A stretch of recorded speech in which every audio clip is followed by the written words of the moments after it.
a parte cardiovascular, tá? Então, deixar bem claro para vocês, a gente não vai fugir da parte cardiovascular nesse caso, a gente vai ficar bem centralizado nessa parte, tá? Alguém quer ler aí para nós? Quem pode fazer a leitura? Eu posso, professor. A Rocha, Vitor. Tá. Seu Jorge Teixeira de Oliveira, 62 anos, brasileiro, casado, aposentado, católico, residente domiciliado na Zona Sul de Porto Velho, ex-tabagista, história de fumar 60 maços por ano durante mais de 30 anos, e integrante de um grupo de hiperdia da Unidade Básica de Saúde, de sua abrangência. Procurou o Dr. Cláudio, médico da equipe de saúde da família da UBS, que frequenta, devido à alteração do hábito intestinal há cerca de 3 meses, apresentando redução da frequência evacuatória e modificação no formato das fezes, inclusive com presença de hematoquesia por 2 vezes. Nega outras patologias ou alergias medicamentosas. Durante a consulta, o Dr. Cláudio notou que o seu Jorge apresentava uma tosse de fumante, com presença de falta de ar durante esforços. No transcorrer do exame físico, notou o abdômen globoso, flácido, simétrico, sem presença de cicatrizes, retrações, abaulamentos ou circulação colateral. Observaram-se ruído e hidroaéreos presentes e ausência de sopros. Não foi observada qualquer massa palpável, apenas leve desconforto à compressão do hipogastro à esquerda e presença de sangue no dedo de luva ao toque retal. Por isso, solicitou uma endoscopia digestiva baixa com biópsia para investigar o quadro. A colonoscopia evidenciou uma lesão vegetante, estenosante e friável a cerca de 20 centímetros da borda anal. A biópsia da lesão revelou adenocarcinoma moderadamente diferenciado de cólon reto sigmoide. Dr. Cláudio, então, procedeu à solicitação de exames de estadiamento, marcadores tumorais e o encaminhou ao centro de alta complexidade para iniciar o tratamento.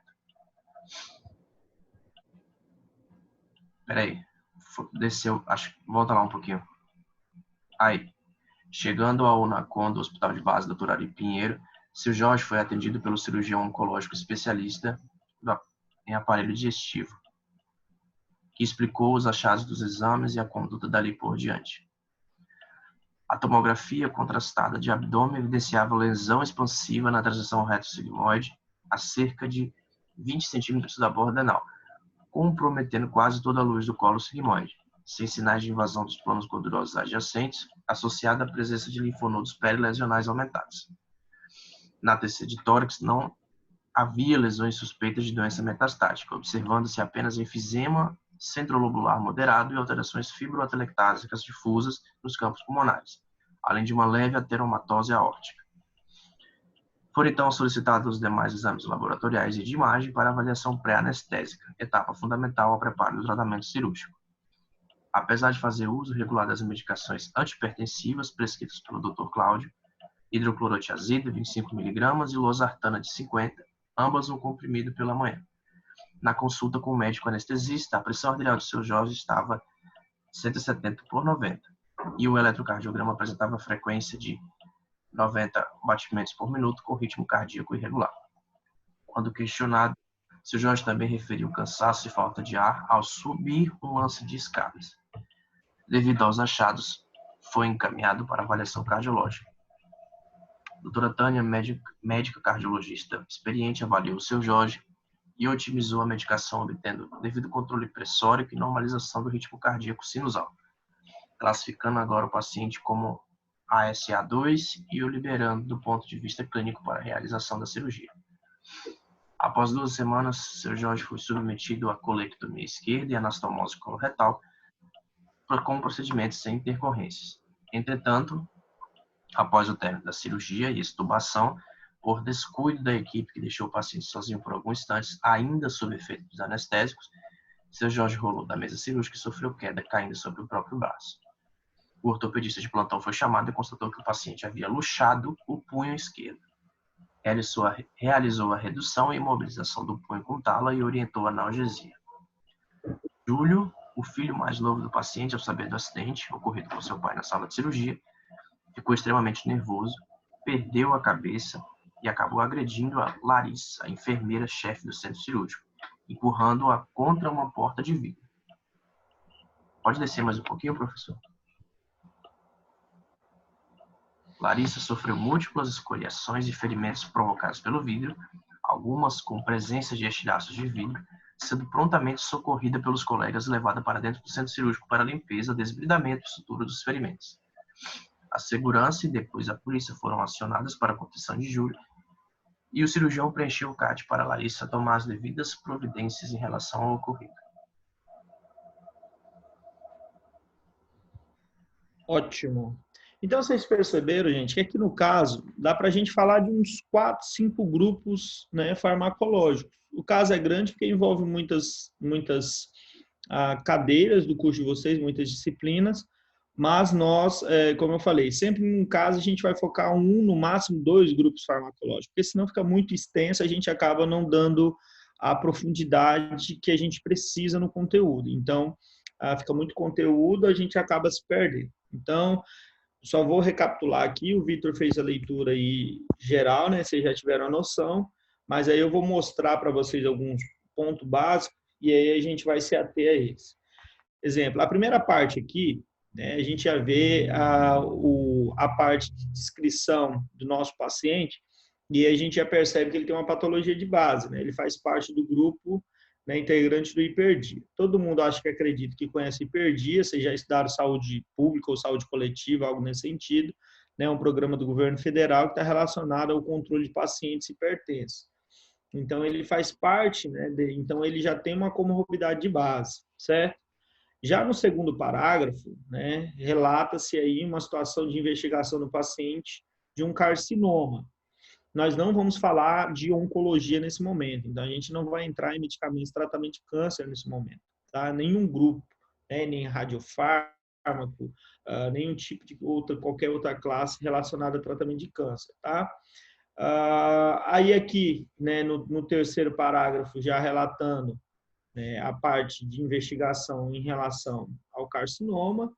Eu acredito que o professor de fisiopato ele pode sim tratar isso aqui, eu acredito que ele vai aprofundar nesse assunto, tá? Mas nós vamos ficar aqui, certo? Com a parte cardiológica, né? Então a gente vai conversar bastante sobre os medicamentos. Professor, por que a gente não vai ampliar tanto? Porque dentro dos medicamentos, né, do tratamento da hipertensão, nós temos muitos grupos. E a gente precisa, é uma parte da farmacologia assim, que a gente precisa ter um carinho, igual a gente teve lá com antibióticos, que são medicamentos bastante utilizados, a gente precisa ter também aqui com a parte do sistema cardiovascular, certo? Então, nós vamos se ater bastante a essa parte cardiovascular para a gente conseguir destrinchar isso aqui e vocês alcançarem um nível legal aí, certo? E aí nós vimos que o paciente recebe 2 drogas, né? O paciente recebe hidroclorotiazida, né? Que aí nós vamos verificar que grupo farmacológico ela pertence, né? Um diurético tiazídico, e aí nós vamos ver demais tiazídicos também depois, tá? Nós vamos conversar sobre mecanismo de ação, dose terapêutica, indicação, tá? Via de administração, e a losartana, né? Que é um BRA, um bloqueador de receptor de angiotensina 2. Então, também nós vamos ver o protótipo da classe, o primeiro fármaco da classe que foi liberado, e a gente vai conversar um pouquinho sobre ele também. Só que olha a pressão do paciente como está, né? 170 por 90 milímetros de mercúrio, né? Esse dia o Vitor até me convidou, né, Vitor, para auxiliar os meninos aí numa aula aí da Liga de Cardiologia. E eles falaram, explicaram bem legalzinho lá, foi uma aula bem bacana, né, sobre a parte cardiovascular, né? Quem participou lá já foi uma introdução bem legal, né? A gente vai falar daqueles medicamentos que foram discutidos naquele dia, talvez um pouquinho mais aprofundado, a gente vai dar uma aprofundada maior no assunto, vamos discutir de forma mais profunda e nós vamos incluir também alguns medicamentos que não foram conversados lá, tá? Foi avaliado aqui o ecocardiograma, a frequência de batimentos cardíacos 90 batimentos por minuto. O paciente tem um ritmo irregular, então ele tem uma arritmia cardíaca. E aí nós vamos verificar que, né, existe alguns fármacos que podem auxiliar em relação ao ritmo cardíaco, né? Nós temos que avaliar se esses medicamentos aqui atuam sobre ritmo cardíaco, se esses medicamentos aqui são os melhores realmente para esse paciente, quais são os medicamentos que a gente pode indicar para um paciente que tem um problema de arritmia cardíaca, quais são os tipos de arritmia que pode acontecer, né? E aí a gente vai estar conversando também. Ela classificou aqui como paciente com patologia sistêmica moderada, né? Foi a classificação, e o restante aqui já foge da parte de cardio. Basicamente, nosso conteúdo principal é aquele ali realmente que eu marquei aqui para vocês, né? Que é a parte aqui realmente dos medicamentos que justamente eles ficam nesses 2 parágrafos aqui, ok? Então, é o que a gente vai focar, tá? Se vocês não receberam, eu vou mandar o WhatsApp para vocês. Como eu falei lá, eu não estou conseguindo colocar ele lá no mural, então eu não consegui anexar ele. Vou ver hoje o que está acontecendo para que eu possa anexar no mural. Beleza? Então, vamos lá. Então, deixa eu só compartilhar aqui. Eu fiz uns slides só para a gente fazer a abertura, para a gente fazer aquele geralzão, entender mais ou menos o que a gente, de principal que a gente vai conversar, para que depois a gente possa aprofundar. Deixa eu só um pouquinho aqui, deixa eu só interromper. Só um momento.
Professor, o livro que você prefere continua sendo o Endale para esse assunto?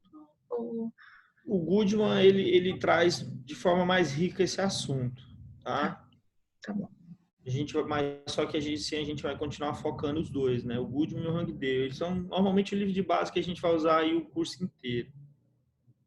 Deixa eu só aqui. Pronto.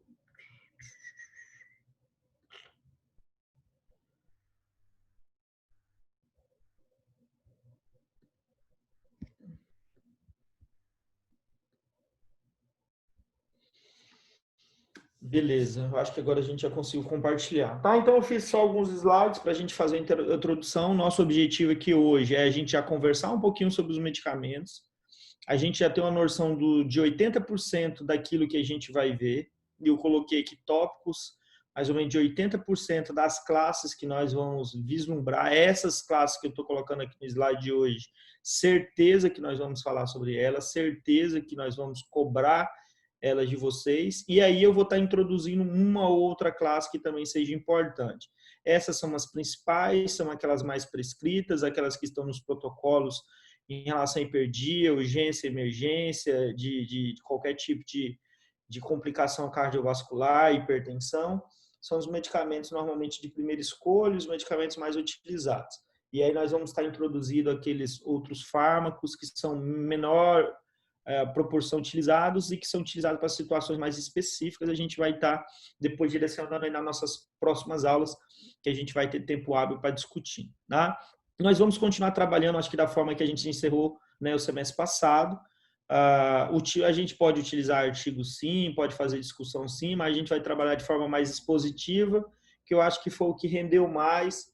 A gente está trabalhando com os slides mesmo e tocando o barco, tá? Mas nada impede a gente parar, tirar um dia, pegar um artigo, fazer uma discussão, eu passar alguma atividade, a gente discutir em sala, para que a gente tenha uma participação de vocês, né? Porque eu preciso de um feedback de vocês para poder avaliar vocês, né? Porque se só eu falo, e eu não consigo verificar como vocês estão conseguindo caminhar na disciplina.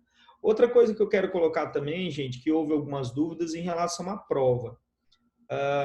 teve provas assim que estavam bem tristes de ver em função a plágio, né? Então, assim, eu não vou nem ficar discutindo isso aqui, porque discutir que se plágio pode ou não pode é um absurdo. Então, assim, a prova, gente, não é de consulta. A prova, vocês vão ser médicos, né? Vocês vão ser médicos, gente. Então, então é uma responsabilidade muito grande. Eu acho que alguns são ainda bem novinhos ainda, né? Acabam vocês muitas vezes não, mas assim, vocês estão num curso que realmente eu falo que toda graduação tem uma responsabilidade, não interessa qual que a gente faça. Se você vai ser um assistente social, se você vai ser um pedagogo, se você vai ser um arquiteto, um engenheiro, se você vai ser um biomédico, um enfermeiro, um farmacêutico, não interessa, toda profissão tem responsabilidade. Mas o médico, ele tem um papel central na saúde do paciente. Então, assim, a gente não pode nem sonhar em pensar, né, de passar vocês de qualquer jeito ou formar vocês sem ter a capacidade realmente de cumprir essa missão, tá? Então, o pessoal aí que teve problema em relação à plágio, então vamos lá, vamos estudar, né? E olha que eu não fui nem tão criterioso, tá? Tinha provas assim que realmente dava tristeza. Então a gente precisa focar. Vocês têm total capacidade de estudar e tirar nota boa, nós tivemos tempo hábil para tirar dúvidas.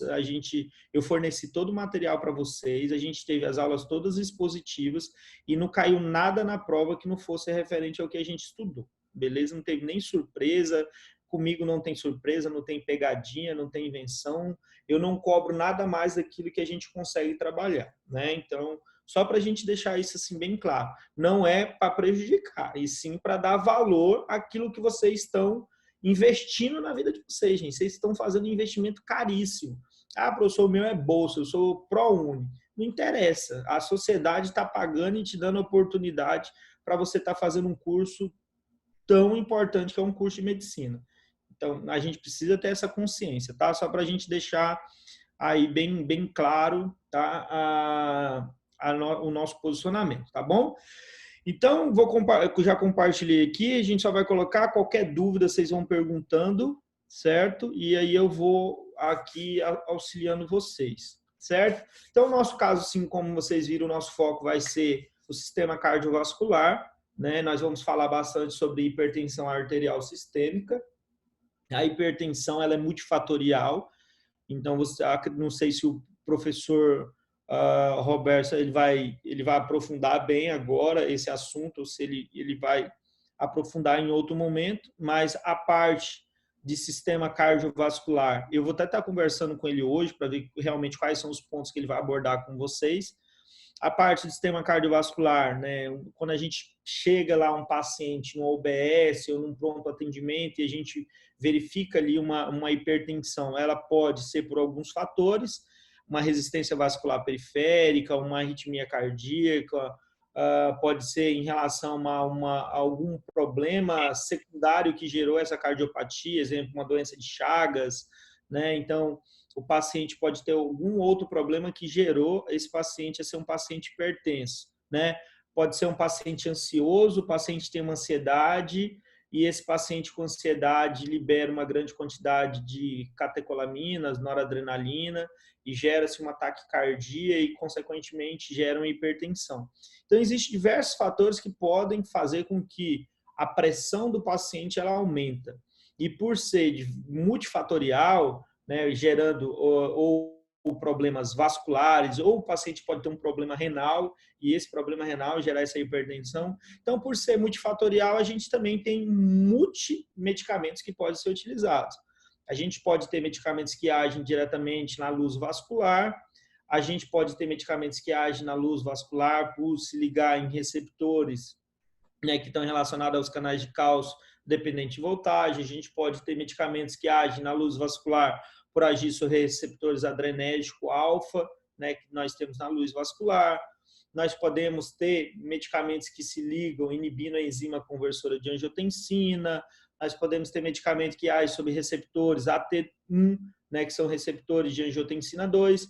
Então, a gente vai ver que nós temos muitos medicamentos que agem de forma diferente, uns tendo mais segurança, outros menos segurança, outros tendo melhor respostas terapêuticas, outros tendo menor resposta terapêutica, outros fármacos sendo utilizados para grupos específicos, exemplo, na gestação, paciente pré-eclâmpsia ou paciente eclâmpsia, medicamentos que são mais seguros durante a gestação. Então, é isso que a gente vai estar conversando e destrinchando isso e separando todos esses medicamentos, ok? Então, nós temos medicamentos que agem diretamente no coração. Quando a gente pega um paciente ou uma pessoa leiga e fala assim, ó, você vai tomar um medicamento para pressão, você vai tomar um medicamento para controlar a sua pressão vascular. A pessoa já pensa assim, eu vou tomar um medicamento para o coração. Não é isso que ele pensa de cara? Então eu vou tomar um medicamento para o meu coração. Então esse medicamento ele deve agir aonde? No meu coração. Então na cabeça de um leigo ele pensa assim, todos os medicamentos utilizados para controle de pressão arterial, eles agem no coração. E isso, na verdade, não acontece. A maioria dos fármacos para controle da pressão arterial sistêmica não agem no coração. Ou eles agem na luz vascular, ou eles agem como diurético lá nos rins, eles agem em outros locais que não seja o coração. Agora, nós podemos também ter medicamentos que agem sobre o coração? Sim. Aí nós vamos ver os beta-bloqueadores, nós vamos ver alguns antagonistas de canais de cálcio, né, alguns fármacos que agem também ativando os canais de potássio, que agem diretamente sobre o miocárdio. Tranquilo? Então, vamos lá. Então, basicamente, o que a gente vai vislumbrar aqui, né, nas nossas próximas aulas, né? Sistema cardiovascular, como nós conversamos, então nós vamos falar dos principais grupos farmacológicos. Eu fiz essa exposição aqui para os senhores, então é isso que nós vamos conversar aqui hoje, de forma bem direta.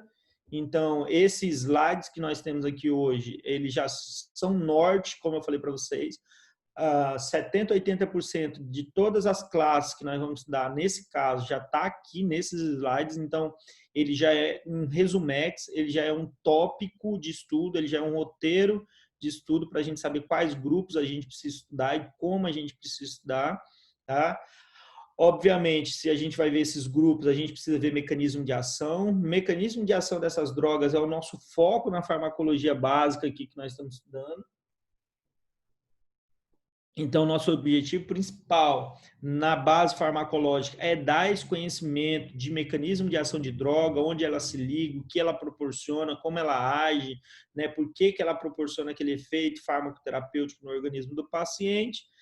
E o terceiro tópico é indicações clínicas e interações medicamentosas. Exemplo, o captopril, ele é usado para pressão, mas qual é a função dele? Ele é indicado para paciente que tem resistência vascular periférica, né? Ele promove vasodilatação, ele vai agir, né, diminuindo a produção de aldosterona, consequentemente diminuindo a reabsorção, né, de sódio e, consequentemente, diminuindo, né, a reabsorção de água. Então, eu vou ter uma diurese aumentada.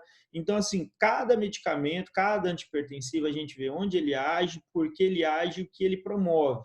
Então, dentro do quesito sistema cardiovascular, o que ele auxilia para fazer com que a pressão do paciente seja controlada.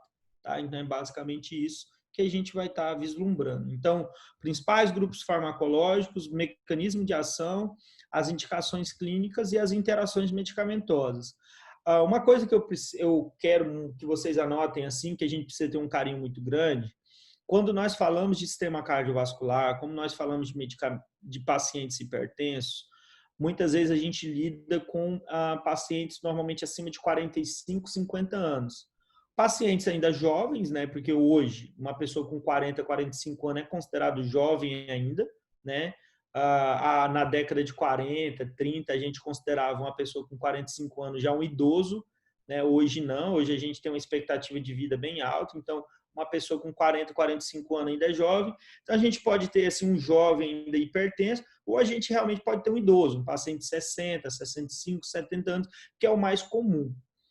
E quando a gente pega esses pacientes que são idosos em relação à hipertensão, eles são hipertensos, muitas vezes eles são hipertensos, são diabéticos.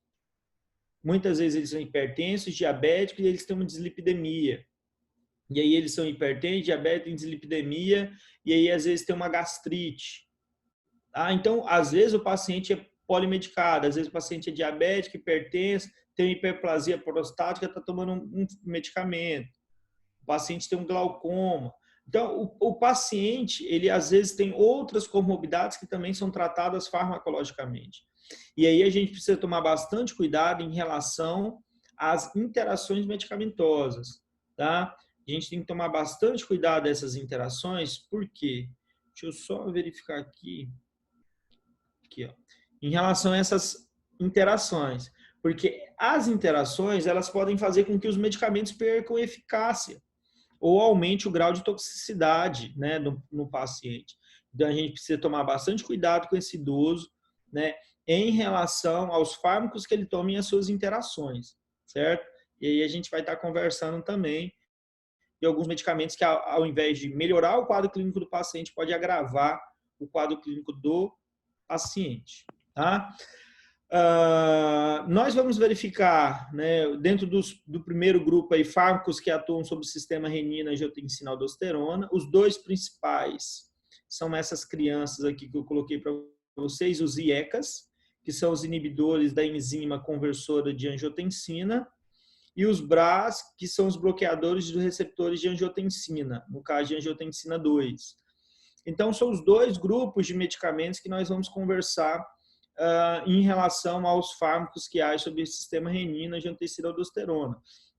Nós temos também os bloqueadores de renina, né, ou hoje alguns antissecretores de renina, que a gente pode também incluir depois lá para a gente conversar, mas os dois principais grupos do sistema que agem sobre esse sistema são esses aqui.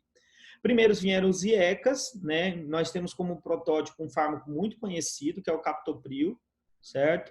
Ele foi isolado de um veneno de serpente, né? Então ele foi isolado, né? Extraído ali de um veneno, né? De uma determinada serpente, se eu não me engano aqui, se não me falha a memória, de jararaca, tá? E esse veneno dessa serpente, né?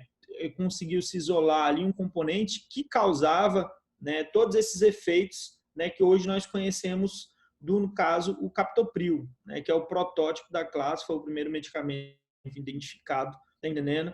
E a partir dali ele começou a ser utilizado terapeuticamente, né? A partir do momento que foi isolado e sintetizado o captopril, vieram-se os demais medicamentos que hoje nós temos na classe, enalapril, ramipril, lisinopril e assim por diante. Nós temos 3 medicamentos dentro desse grupo muito utilizados, né? Que é o captopril, o ramipril, tá entendendo? E o enalapril, né? O enalapril ele é um profármaco, ele é uma prodroga, ele é um fármaco latente, né? Ele só tem atividade farmacológica depois de ser biotransformado. E a gente vai ver algumas alterações, alterações estruturais e também alterações em relação à meia-vida, em relação a pacientes polimedicados, como a gente faz alguns ajustes em relação a esses IECAs. Como o próprio nome já diz, gente, ele inibe, né, uma enzima. Tá? Então, todos vocês já estudaram muito, porque normalmente em fisiologia a gente estuda muito esse sistema, renina, angiotensina, aldosterona, né?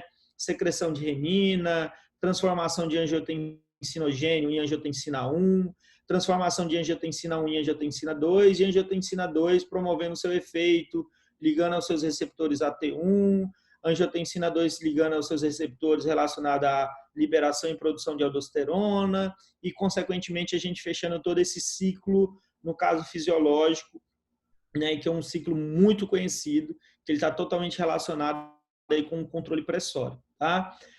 Então, como o próprio nome já diz, ele inibe a conversão de angiotensina 1 em angiotensina 2. A angiotensina 1 tem alguns efeitos vasculares, né? Mas quem tem efeito vascular mais potente é a angiotensina 2. E aí nós vamos verificar que esses fármacos conseguem se ligar a uma enzima, bloquear uma catálise enzimática, diminuir a produção de angiotensina 2 e, consequentemente, diminuir, né, os efeitos dessa angiotensina 2 sobre a luz vascular. Né? Quais são esses efeitos? Né? Os efeitos da angiotensina 2 é promover vasoconstrição, certo? Então, na verdade, esses medicamentos conseguem fazer uma vasodilatação periférica. Então, por isso que eles diminuem muito a resistência vascular periférica e diminuem muito o processo que nós chamamos de cisalhamento, né? Que é uma agressão, né? Que promove a luz vascular. Então, à medida que o sangue ele percorre um vaso, né? Numa pressão excessiva, ocorre um atrito entre o sangue e a luz vascular. E esse atrito, né, ele vai promovendo microlesões, e essas lesões vão promovendo inflamações. E isso, com o tempo, isso é extremamente prejudicial para o sistema cardiovascular, tá? Mas óbvio que nós vamos conversar isso com mais calma, né? Eu estou só fazendo a apresentação. Oliane, eu olhei o seu raio-x. Oliane, eu olhei o seu raio-x. Você tá com... Prontinho. Doutora, deixa para você fazer a consulta de pneumologia depois, tá? Então, vamos lá. Então, depois a gente vai conversar com calma essa parte, tá? Então, eu só estou apresentando o grupo aqui só para vocês já terem uma noção e quando vocês pegarem o livro já ter uma base aí para vocês estarem estudando, né? Para vocês estarem olhando, tá? Então, os IECAs, eles têm como efeito principal, né? Esse aqui que eu acabei de colocar para vocês. Eles têm um efeito colateral que a gente vai conversar também, né? Que eles promovem uma tosse seca, como se fosse aquela tosse alérgica, porque, na verdade, quando o IECA ele bloqueia, né, a enzima conversora de angiotensina ECA, ele acaba bloqueando também uma isoenzima, que é a bradicinase, que é a enzima que faz a degradação de bradicinina. Então, ele interfere também sobre degradação de prostaglandina, então ele acaba aumentando mediadores da resposta inflamatória no trato respiratório superior. E aí essa quantidade excessiva de bradicinina ele leva a essa irritação e, consequentemente, esse reflexo de tosse. Lembrando que a tosse é um reflexo fisiológico, né? Então, alguns pacientes, ao utilizar, às vezes, captopril, vai chegar no seu consultório reclamando que ele, a partir do momento que começou a usar o medicamento, gerou-se uma tosse e essa tosse tem prejudicado, né, o próprio convívio dele normal, né, tem prejudicado muito o trabalho dele, né, tem prejudicado o descanso dele, tem prejudicado a toda a rotina dele, né, porque é uma tosse realmente excessiva. E aí a gente precisa muitas vezes tirar, porque esse paciente que tem essa hipersensibilidade à droga, a gente acaba precisando tirar e trocar por um outro grupo farmacológico, que normalmente a gente troca por um BRA, né, por um bloqueador de receptor de angiotensina, certo? Então, vamos aqui. Os bloqueadores de receptor de angiotensina, eles agem sobre o mesmo sistema, mas não bloqueando uma enzima, e sim bloqueando um receptor. Então, aquele receptor onde a angiotensina 2 vai se ligar, ele vai bloquear. Então, enquanto o IECA bloqueia a enzima que converte a angiotensina 1 em angiotensina 2, o BRA ele bloqueia o receptor onde ocorre o encaixe angiotensina 2 receptor AT1. Tá? Então, ele vai fazer um bloqueio competitivo e que, consequentemente, ele vai inibir a ligação da angiotensina 2 no seu receptor. Lembrando que ele é seletivo de receptor AT1. Porque lá na luz vascular nós temos receptor AT1 e receptor AT2, nós temos receptor alfa-1, receptor alfa-2, mas ele é específico do receptor AT1. Certo? Então, consequentemente... Oi. Os receptores AT2, qual é a função deles mesmo? Normalmente o receptor AT2 ele promove um efeito antagônico, né, de controle. Tá? Normalmente ele faz um processo inverso dos receptores AT1. Só que os BRA eles não possuem nenhum tipo de efeito sobre o receptor AT2. Tá? Eles não se encaixam, eles não têm essa ligação. Então, a gente fala que eles são extremamente seletivos de receptor AT1. Nenhum tipo de ligação boa, seja antagonista, agonista, nada disso. Tá? Porque muitas vezes a gente acaba, exemplo, a gente vai ver que beta-bloqueadores, eles acabam sendo não tão seletivos pelos seus receptores. Nesse caso, não. Nesse caso, os BRA são bem seletivos. Certo? Então, ao se ligarem, eles bloqueiam o receptor e aí eles impedem que a angiotensina 2 venha e se ligue. Então, os efeitos dos IEC e dos BRA, eles são bem parecidos. A gente vai fazer algumas comparações. Eu vou até pegar alguns artigos aí para mandar para vocês, para a gente fazer essas comparações. Tem artigos hoje, bons artigos que fazem, né, a comparação dos dois grupos e nós vamos verificar aqui no final acaba que os IECAs ainda são fármacos muito bons, os IECAs ainda são fármacos que realmente têm uma boa resposta terapêutica. Os médicos hoje utilizam bastante os BRA, principalmente em relação a esse efeito de tosse, né, que eles não causam, mas os IECAs eles têm efeito em relação à potência, né, bem semelhante. Então, se você for avaliar as potências dos dois, elas são bem similares, não são iguais, mas são bem similares, ok? Dentro dos BRA, nós temos a losartana como o protótipo da classe, mas nós temos alguns outros fármacos que têm uma meia-vida, né, maior, né, e, consequentemente, a gente tem uma tomada de dose também no espaçamento melhor, que é a valsartana, a temilsartana, né, que são outros fármacos aí que está dentro da classe dos BRAs, ok? Dentro do sistema cardiovascular também nós temos os antiarrítmicos.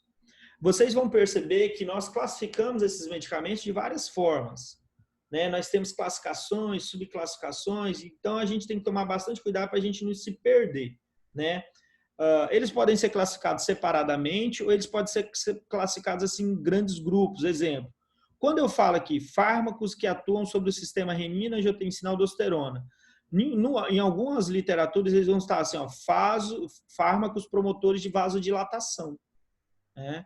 Eles vão estar dentro de um grande grupo que são os fármacos que promovem vasodilatação, certo?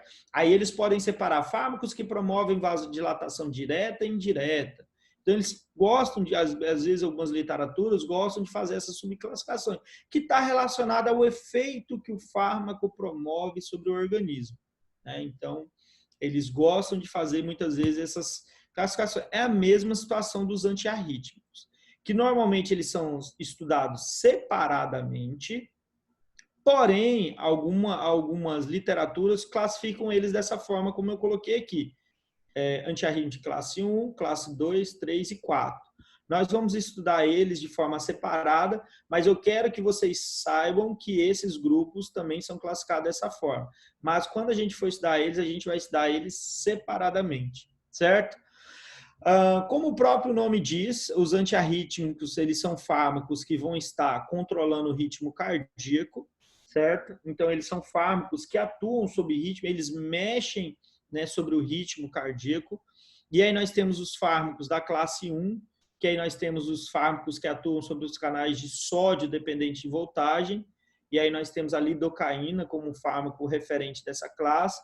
Eles vão agir sobre canais de sódio, dependente da própria voltagem do sódio para a abertura do canal, né, e eles conseguem agir sobre esse tipo de canal. Nós temos os antiarrítmicos de classe 2, que nós classificamos eles como beta-bloqueadores. É um grupo super importante de antihipertensivos. Nós vamos conversar com eles separadamente. Nós vamos ver que são medicamentos bastante utilizados na clínica, na prática da cardiologia, tá? Os beta-bloqueadores, como o próprio nome diz, né, eles bloqueiam receptores beta, mas além de bloquear receptores beta, hoje nós temos beta-bloqueadores que também bloqueiam receptores alfa. Nós temos beta-bloqueadores que agem sobre o óxido nítrico, nós temos beta-bloqueadores que agem sobre outras vias também, além de bloquear receptor beta. Tá? Então, nós vamos ver que os beta-bloqueadores evoluíram, né? Então, hoje nós temos beta-bloqueadores de primeira, segunda e terceira geração. Então, eles vêm evoluindo bastante, tá? Mas também são considerados antiarrítmicos. Por quê? Porque eles interferem sobre o ritmo cardíaco. Se eles conseguem bloquear o receptor beta é um receptor adrenérgico, consequentemente impede que a substância adrenérgica, no caso noradrenalina, a adrenalina se ligue. Então, consequentemente, ele vai mexer sobre ritmo cardíaco, né? Então, ele vai interferir. Os beta-bloqueadores, eles, na prática esportiva, eles são considerados um DOP, né? Eles estão dentro dos fármacos que são classificados na dopagem. Então, um atleta, exemplo principalmente de esporte de precisão, ele não pode, óbvio, fazer uso desse tipo de droga. E aí depois eu vou explicar para vocês direitinho por quê, né? Eles são fármacos que eles conseguem, né, ajustar toda a parte basal né, aí da parte adrenérgica, ele consegue diminuir o ritmo cardíaco, gerar um estado basal, diminuir o tremor em momento de ansiedade, então, consequentemente, ele dá uma melhor precisão. Então, imagine que a pessoa está com a taquicardia, imagine um atleta de arco e flecha no final de uma Olimpíada, né? Mais de 1 bilhão de pessoas assistindo ele. Toda uma pressão para ele ter uma pressão ali de milímetros, né? Um centímetro pode mudar uma medalha de prata para uma medalha de ouro. Então, é óbvio que, por mais que essa pessoa treinou, às vezes, 10, 15 anos da vida dela, né, ela está nervosa naquele momento. Por mais que ele controle a emoção, ele treinou para aquilo, né, óbvio que ele está nervoso. Então, se tiver um medicamento que consiga bloquear esse sistema simpático que está querendo sobressair, é óbvio que ele vai ter alguma vantagem. Então, por isso que é doping. Tá? Só para vocês entenderem que alguns fármacos que são utilizados na prática médica para algumas situações específicas, na prática esportiva é considerado dopagem.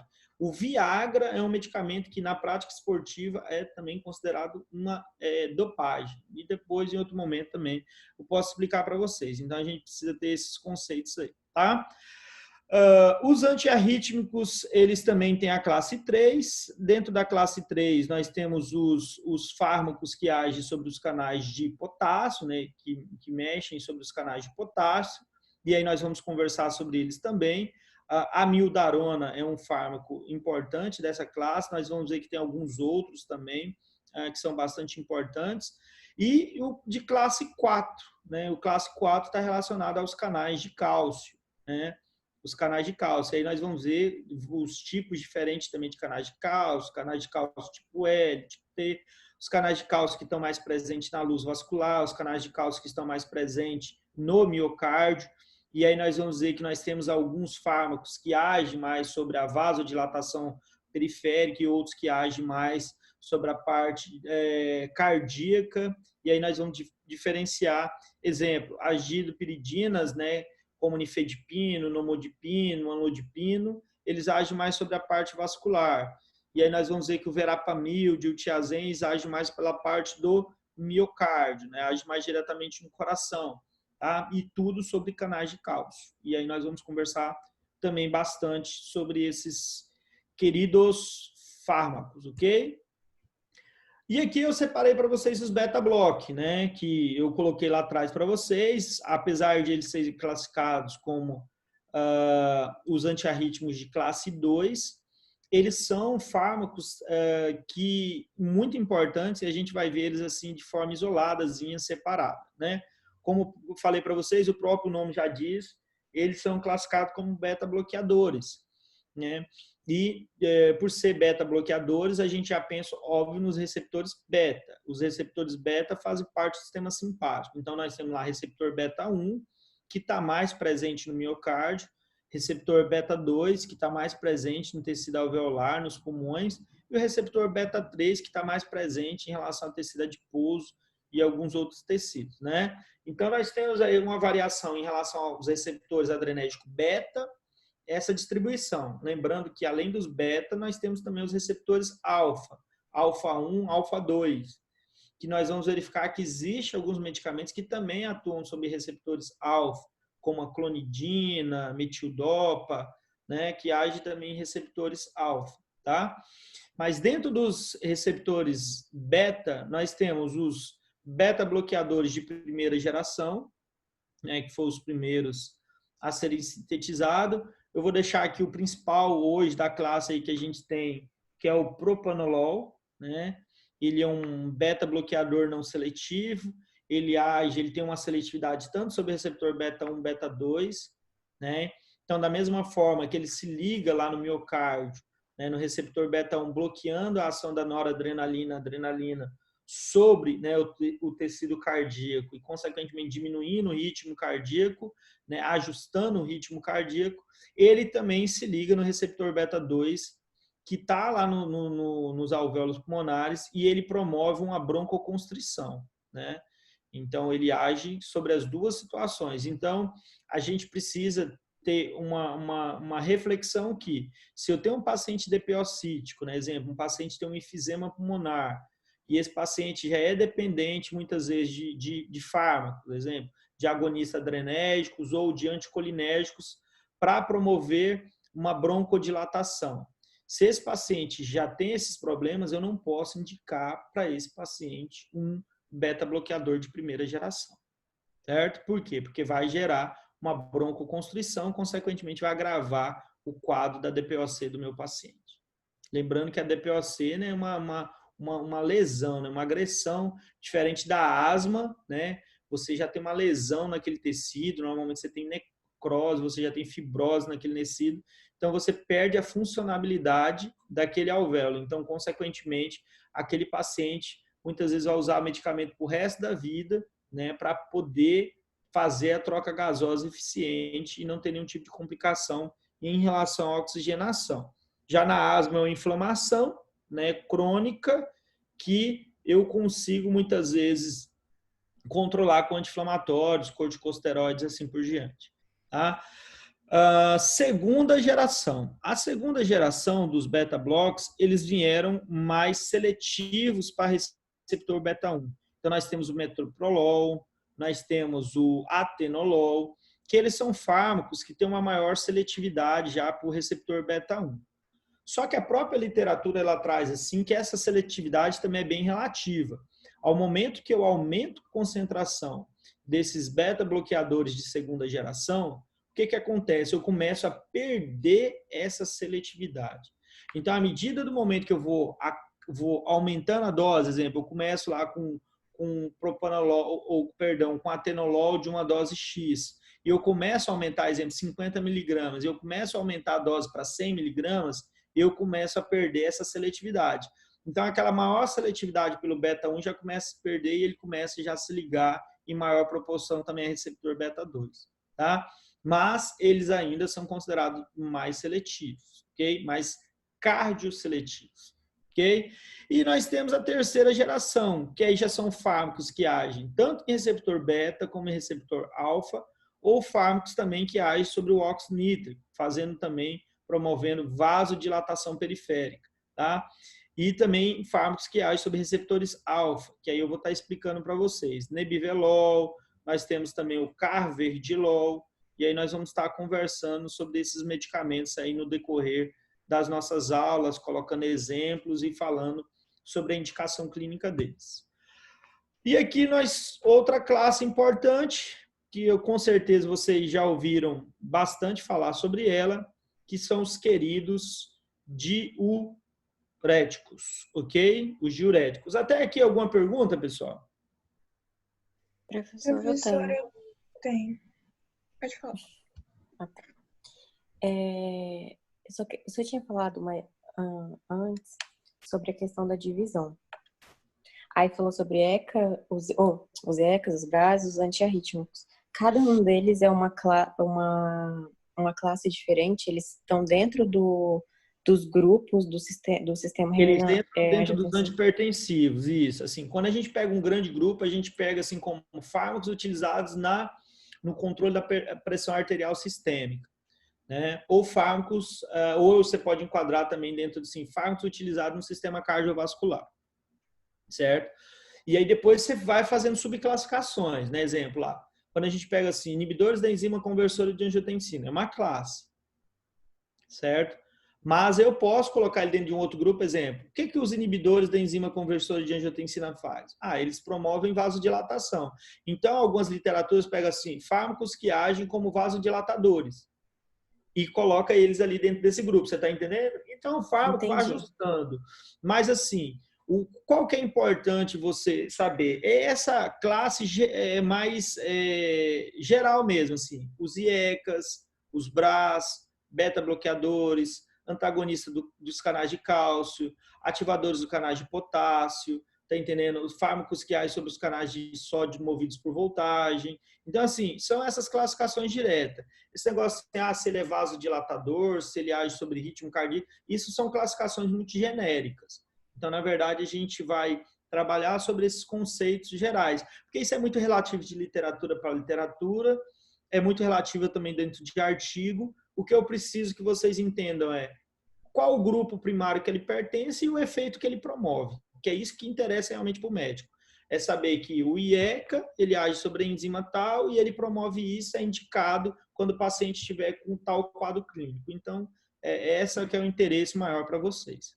Certo? Entendi, prof. Obrigada. Beleza?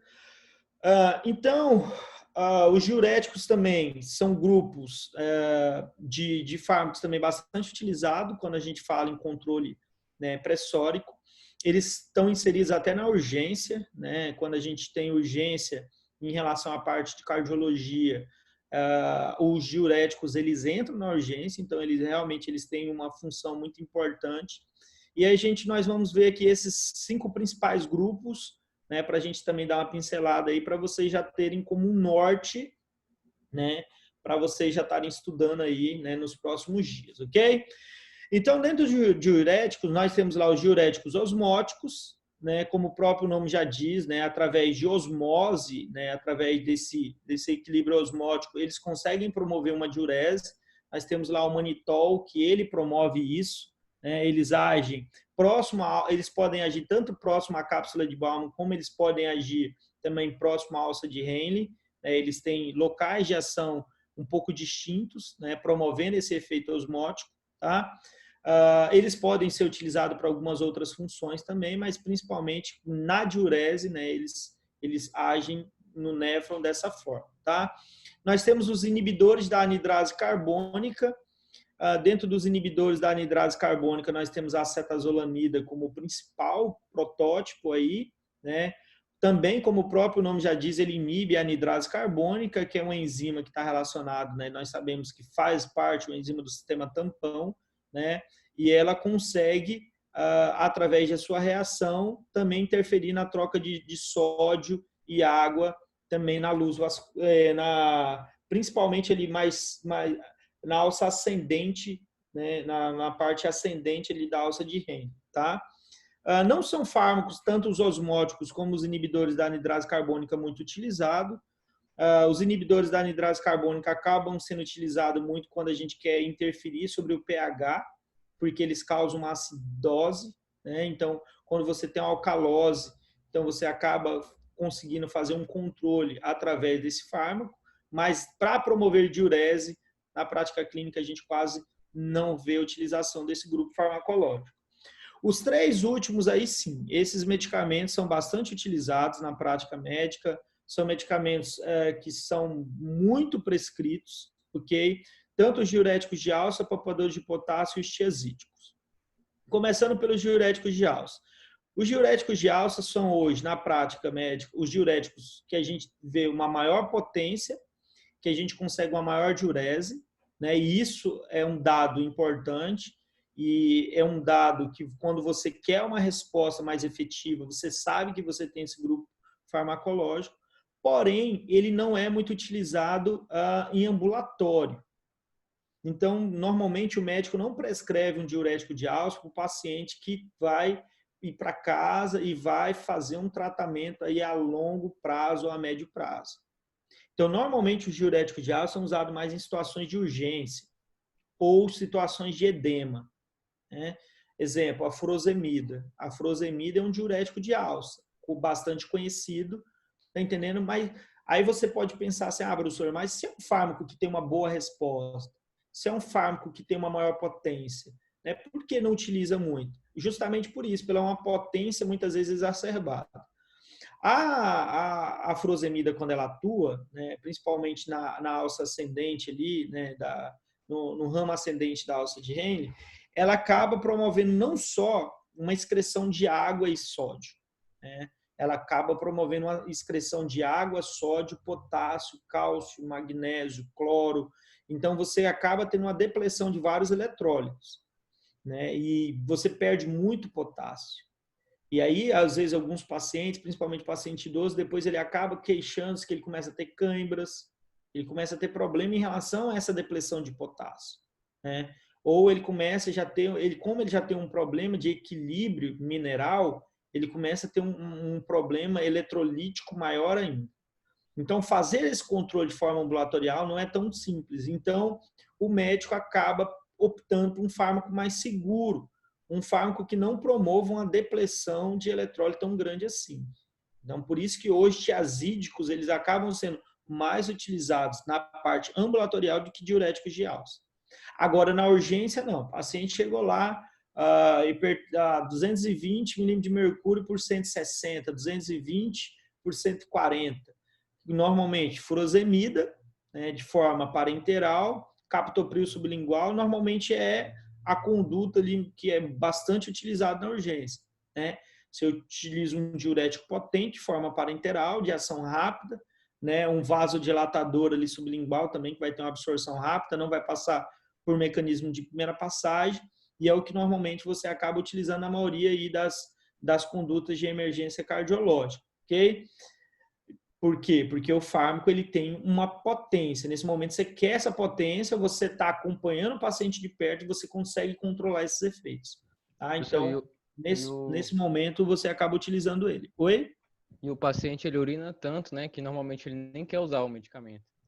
Não, o paciente, ainda mais assim, se você pega um medicamento desse, você prescreve o paciente tomar no final da tarde ou à noite, ele vai te xingar aí por muito tempo, porque ele vai ir no banheiro assim 3, 4, 5 vezes, então assim, realmente, gente, é um medicamento muito potente.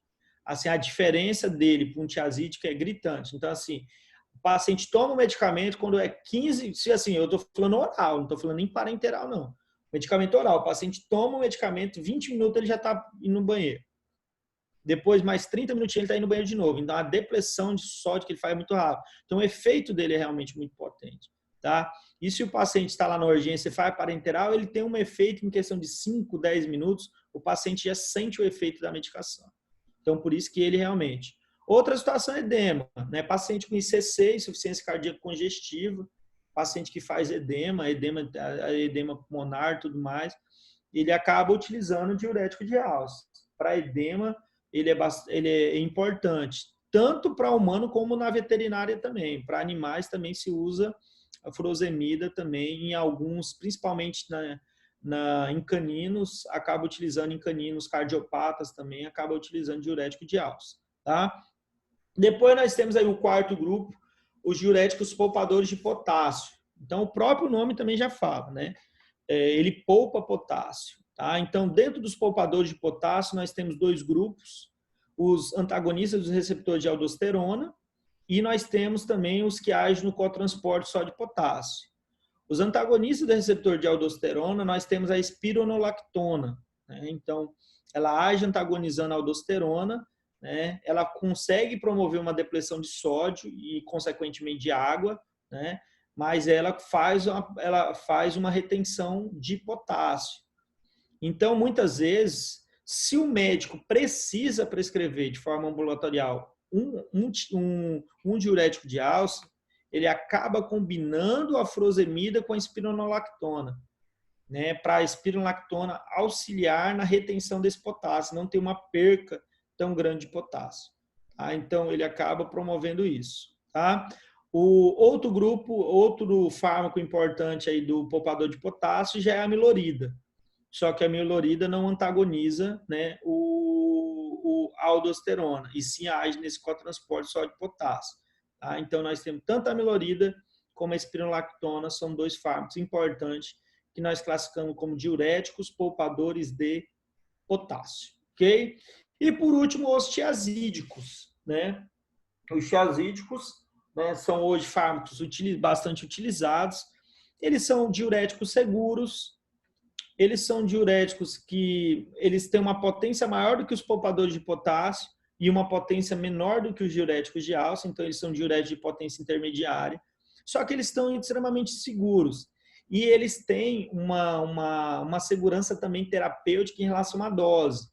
Porque as doses deles variam de uma dose de 12,5 miligramas, que vai até 100, 150 miligramas. Então, você tem um espaçamento de dose muito grande.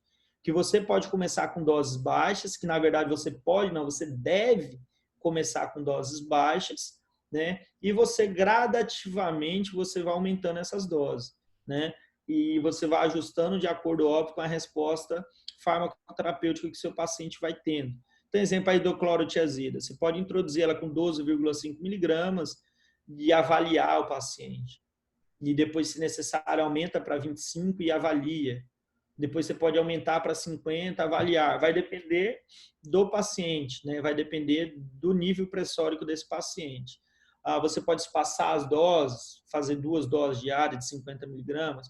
Agora, o grande problema do diurético é o que eu falei, você usar diurético à noite no paciente. Não é ideal. Então, o ideal é você juntar as doses em um horário único para que o paciente não fique acordando, né, em função para estar indo no banheiro, você prejudicar a noite do sono do paciente, ok?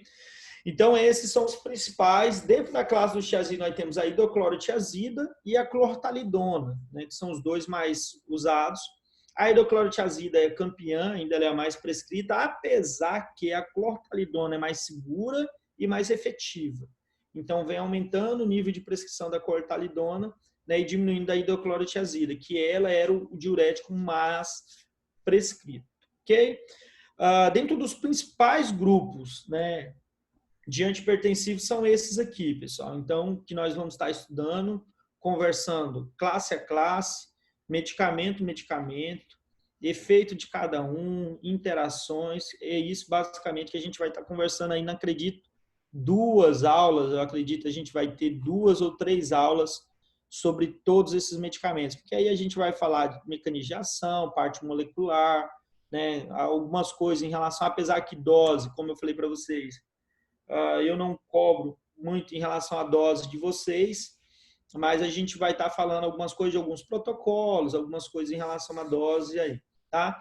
Óbvio, nós vamos falar de algumas outras classes, principalmente também alguns vasodilatadores que agem sobre receptores alfa e alguns fármacos também que controlam a pressão que agem a nível do sistema nervoso central, como eu já tinha colocado para vocês, clonidina, metildopa, né? Principalmente por causa que a metildopa ela é utilizada principalmente em paciente grávida. Nós vamos conversar também da hidralazina, que ela também é um fármaco utilizado mais em relação à gestação. Tem alguns outros fármacos aí que nós vamos conversar, mas os principais fármacos são esses que eu acabei de mensurar para vocês, né? Que eu acabei aí de mostrar aí para vocês aí essa breve introdução, certo? Alguma dúvida até aqui, gente? Alguma Professor, pergunta? eu tenho uma. Peraí. Sobre o propanolol. Ele é tanto da classe dos arrítmicos que você falou, quanto dos betas-bloqueadores. Então, pode acontecer, tipo, porque a classe, acho que é a 2, a 3, dos arrítmicos, eles são beta-adrenérgicos. Então, vamos lá, assim, ó. O que você tem que colocar na cabeça, assim, ó. Propanolol é um beta-bloqueador. Ponto final. Acabou. Uhum. Né? Propanolol, ele é um beta-bloqueador. Essa é a classe dele efetiva. Porém, na farmacologia, eles quiseram fazer uma classe gigante, que são fármacos que atuam sobre ritmo cardíaco. Aí eles pegaram todas as classes que agem sobre o ritmo cardíaco e quiseram fazer uma grande classe. São os antiarrítmicos. Aí eles pegaram os que agem sobre os canais de sódio, os que agem sobre os receptores beta, os que agem sobre os canais de potássio e os que agem sobre o canal de cálcio e fizeram esse grupo gigante que são os antiarrítmicos. Mas se eu pergunto assim para você, ó, qual é a classe do propanolol? É beta-bloqueador. Agora, por que eu estou colocando essa outra classe grande para você? Porque se pega uma literatura, um artigo que fala assim, ó, o propanolol ele é um antiarrítmico de classe 2. Você fala, ué, mas o professor falou lá que ele era um beta-block. Mas ele está nessa grande classe aí também, tá? Então, na verdade, é forma de realmente de classificação. Lembra lá nos antibióticos que a gente pegou assim, ó, beta-lactâmicos. Aí a gente colocou lá penicilinas, carbapenêmicos, cefalosporino, tudo como beta-lactâmico. Mas depois a gente tinha lá, qual é a classe lá da amoxicilina? É uma penicilina. Mas ele não deixa de ser um beta-lactâmico, que é um grupo maior que eles quiseram fazer. Então, na verdade, na farmacologia tem essas classificações, às vezes muda o autor, ele muda um pouquinho o contexto, e eu acabo trazendo para vocês depois, quando pegar um outro material, não se perder, tá bom? Tá bom. Tá, obrigada. Mais alguém, pessoal?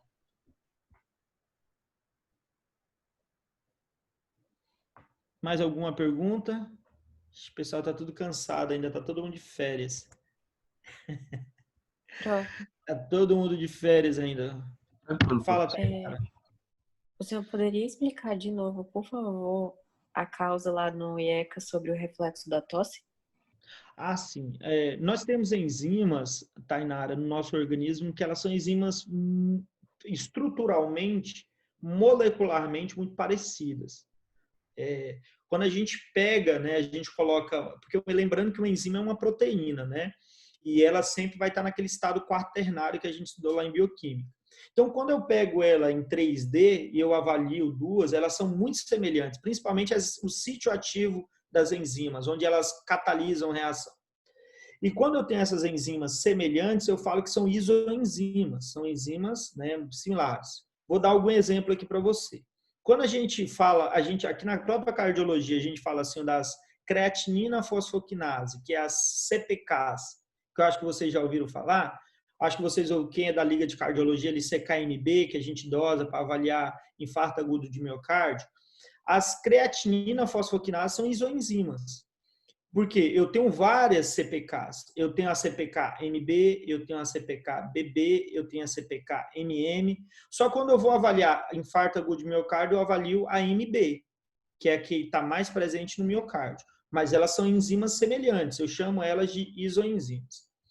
A bradiciminase e a IECA, que é a ECA, que é a enzima conversora de angiotensina, elas são enzimas muito semelhantes, tanto a bradiciminase como a ECA. Então, o captopril, ele não consegue distinguir quem é quem. Então, ele bloqueia tanto a ECA, como ele bloqueia a bradiciminase. O captopril, ele vai lá e se liga e promove o bloqueio. Quando ele bloqueia a ECA, então ele bloqueia a transformação de angiotensina 1 em angiotensina 2. Então, consequentemente, ele inibe, né, a formação de angiotensina 2. E aí ele promove o efeito dele terapêutico, que é o quê? Diminuir a concentração de angiotensina 2, e aí, consequentemente, promover vasodilatação, diminuir a ação da angiotensina 2 em relação à produção de aldosterona e tudo que nós conversamos. Agora, quando ele bloqueia essa enzima bradiciminase, que está relacionada à degradação da bradicimina, eu vou ter um acúmulo de bradicimina. Então, aí eu aumento a quantidade de bradicimina em relação, principalmente, ao trato respiratório superior. E aí é a bradicimina que vai estar estimulando esse reflexo de tosse, tá? Então, é um efeito já meio que esperado que pode acontecer. Aí você me pergunta, professor, todo paciente vai ter esse problema? Não. Não. Né? Alguns pacientes terão esse problema. Mas aí a senhora, como a médica, né, a clínica do paciente, você vai avaliar e aí vai fazer a troca. Né? Uma vez aconteceu comigo em drogaria. Normalmente acontecia isso comigo em drogaria. Né?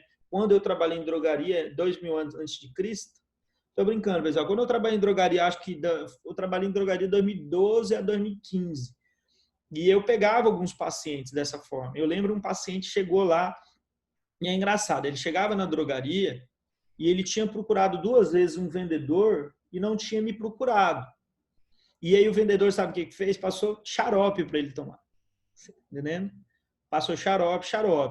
Né? Então, por isso que a gente sempre fala, né? Quando um paciente chegar na drogaria, procurar o farmacêutico. Né? Porque farmacêutico, poxa, estuda 4, 5 matérias de farmacologia. Não, né? Então, ele entende, né? Aí o que ele vai fazer? Ele vai trocar? Não, quem tem que trocar é o cardiologista, mas ele sabe o problema. E aí ele sabe como resolver. Como resolve? Ele vai falar ao paciente o que está acontecendo e vai encaminhar o paciente ao cardiologista. O cardiologista fazer a troca. Né? Mas ele vai resolver o problema. Por quê? Porque ele vai encaminhar para a pessoa correta. E ele sabe o que está acontecendo no organismo do paciente. Né? Ele sabe que é em função do medicamento. Tá? E aí vai chegar no cardio, ele vai trocar. Normalmente a troca é simples. Tira o captopril, coloca a losartana, resolve o problema. Né? Ele vai ter uma resposta terapêutica semelhante sem esse efeito colateral. Por isso que hoje muito cardio ele prefere já entrar com a losartana e nem entra com o captopril. Aí você fala, professor, por que não usa o captopril? Porque é um medicamento barato, faz parte da Rename, né? Faz parte do protocolo do hiperdia, então ele está ainda presente. E é um medicamento importante, tem uma boa resposta, né? Ele tem uma resposta terapêutica bem efetiva, o captopril ainda, o enalapril e os outros medicamentos da classe. Perguntas? Obrigada, prof. Dúvidas? Nada. Professor, Meu Deus. Professor. E os IECAs com a Covid? Qual é a relação que tem agora? Porque antes falaram que era para parar, para trocar a classe, depois Ainda para não está bem continuar. definido, né? Porque, na verdade, eles colocam que realmente o vírus ele usa, né? Ele usa esses receptores relacionados aí à ECA para entrar na célula. Mas, olha, é muito relativo ainda, né? Eu tive conversando com a virologista ainda, é precoce. Foi igual precoce quando falaram do ibuprofeno, foi precoce quando falaram dos corticosteroides, né? Foi precoce quando falaram de muitos fármacos aí. Então, acho que ainda é cedo para tratar, porque depois eles perceberam que realmente não causava esse prejuízo todo, como o ibuprofeno, na verdade, não causa nenhum, e foi realmente um dado totalmente equivocado, e como os corticosteroides também não causa nenhum, pelo contrário, causa benefício, tanto que hoje é um único medicamento, única classe de medicamento que realmente já tem evidência científica que salva vidas no Covid. São os corticosteroides. Única classe. Única. Essa sim já tem estudo definido. Paciente grave, né, que evolui para aquela cascata de citoquina, tempestade de citoquinas, que tem aquele processo inflamatório mais exacerbado em vias respiratórias, ele sim tem uma boa resposta com corticosteroide. Por quê? Porque é bem óbvio, né? Eles são potentes anti-inflamatórios, eles vão conseguir inibir bastante interleucinas, quimiocinas, fosfolipase A2 e tudo aí que está relacionado à cascata inflamatória. Então, realmente, eles têm evidência científica. E há 3 meses atrás, a gente estava falando que não podia. Então, eu acho tudo muito precoce.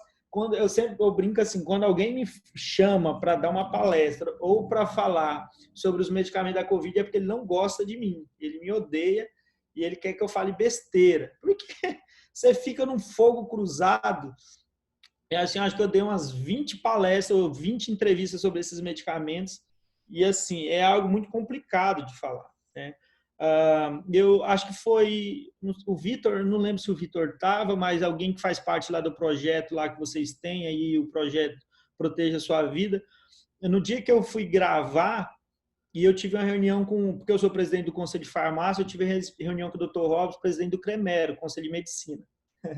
E eu fui justamente com ele para conversar o que ele achava dos medicamentos. Ele, Rogério, eu acho a mesma coisa que você, não tem nada científico ainda que nos respalde, nos dê segurança para prescrever. Aí ele brincou comigo, eu estou junto com você, estamos no mesmo barco. Então, assim, gente, não tem. A heparina agora, né, tem realmente, os anticoagulantes são importantes para aqueles pacientes que fazem tromboembolismo. Nós tivemos até uma morte de uma pessoa famosa, né, que teve um acidente vascular aí, né, cerebral, ele teve um trombo cerebral, né, e o paciente foi a óbito por isso, que foi um jornalista esportivo. Então, assim, foi a um gente... comentarista de esporte, né? Hã? Um comentarista de esporte. Isso, eu esqueci o nome dele agora, o cara era muito fera, eu assistia bastante ele, só esqueci o nome dele. Ele era famoso aqui em casa também. E eu analisei, Jovem, li, né, ele sobre o quadro jovem. dele. Bem jovem, ele tinha, acho que menos que 40 anos, se não me engano. É. Eu li o quadro dele e foi realmente isso, professor, que o senhor descreveu agora. Foi. Mas, e eu li também que ele começou a com muita dor de hipertensão... cabeça, né? Oi? Muita dor de cabeça, ele sentiu muita dor de cabeça. Sim. Foi o que levou ele a procurar o médico, né, o hospital. Aí chegando lá, né, a dor de cabeça, eles não conseguiam controlar, ele continuava sentindo muita dor de cabeça. Aí quando fizeram, acho que uma tomo, não sei se foi tomo ou ressonância, mas foi tomo, aí viram lá, né, o coágulo. E aí com isso, no segundo dia, acho que interviram, né, o médico fez intervenção, fez a cirurgia, aí já na minha parte, a parte de vocês.